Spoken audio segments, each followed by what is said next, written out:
All understand cases of school-going children being involved in criminal activities have been on the rise, especially during this COVID-19 period. Are the parents to blame on these? What actions actually should be taken to curb these vices? Well, our very own Majibu Kisao spent his better part of the day with the Assistant Inspector General of Police, Judy Lamet, as she highlighted more on these issues. She also tackles the issue of police preparedness during this festive season. Well, thank you so much for your time. I'm pleased to meet you. And maybe if you can just start, we've recently had cases of school-going children being involved in criminal activities. Some have been found with alcoholic drinks. What's your take on this?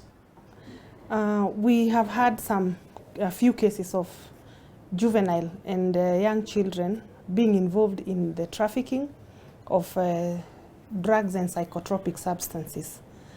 And we also have some of the parents also using the children to deliver alcoholic drinks and especially illegal brews or illegal liquor, or being used in the sale of it.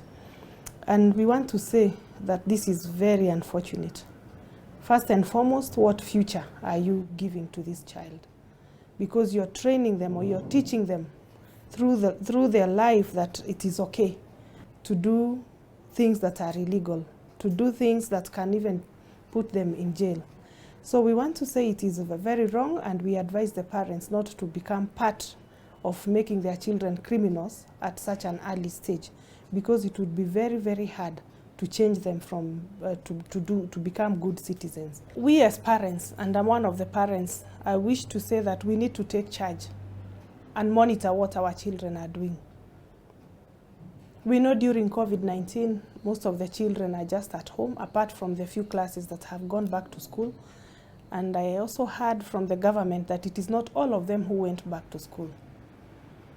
So we want to say that now that the children are at home, who is watching over them? Because they can fall prey to people who are not good. Do you think that the key factor to these crimes is lack of parental monitoring? I think we as parents, and I'm one of the parents, I wish to say that we need to take charge and monitor what our children are doing. We know during COVID-19, most of the children are just at home, apart from the few classes that have gone back to school.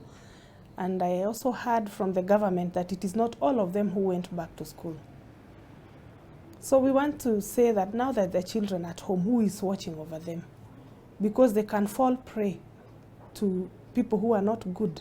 I think we as parents, and I'm one of the parents, I wish to say that we need to take charge and monitor what our children are doing.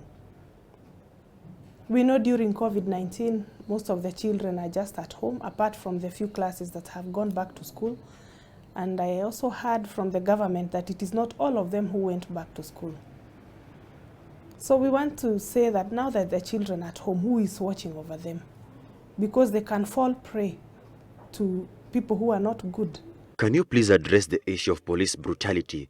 Because we have recently had cases of police officers raiding bars before the designated closing time. The ones, it's not the children, the people, I think, are you talking of the ones who sell alcohol, like the legal entities, the bars that sell alcohol to underage children? I think the rules in this country are clear. The bylaws say that a person to consume alcohol should be 18 years and above. And they are the same persons who are supposed to buy this alcohol. I think laws need to be, or measures need to be done that before you buy, you need to identify yourself. Yeah, maybe by use of your ID. If you look suspicious or you look to be a person of underage, it's also very wrong to sell alcohol to young children or to young youth, or people, or maybe to young people who have not reached the age of 18. And we also want to advise these bar owners that they should not do that, because they will still be arrested once it is found that they are selling to underage. During this COVID-19 situation, we started with containment measures. And these containment measures meant that there could have been minimal movement from one place to another. So the best thing that we can do to curb this vice of children being sold to alcohol, and also people flaunting the COVID-19 regulations, is to ensure that we follow them. Let's follow the law. Let us do what is right. If you're brewing illegal liquor, don't do it. If you're selling, don't sell to underage. And if you're caught out during curfew hours, you will be arrested. These bars are being raided because, first and foremost, the bar owner is supposed to close by 9.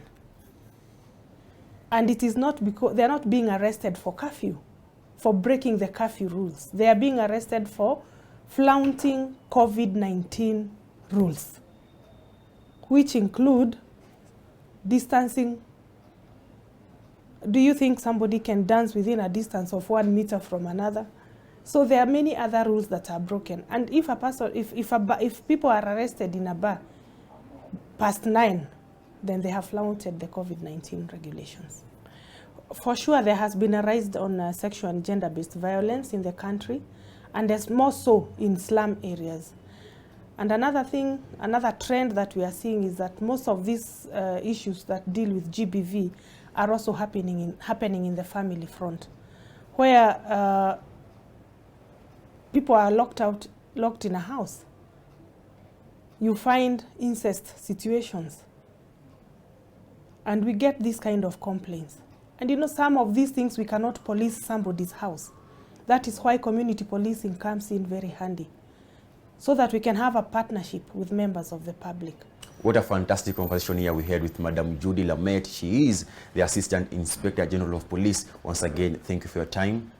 And she was shedding some light on several key issues related to police preparedness now that we are already in the festive season. I am Majibu Kisao. God bless.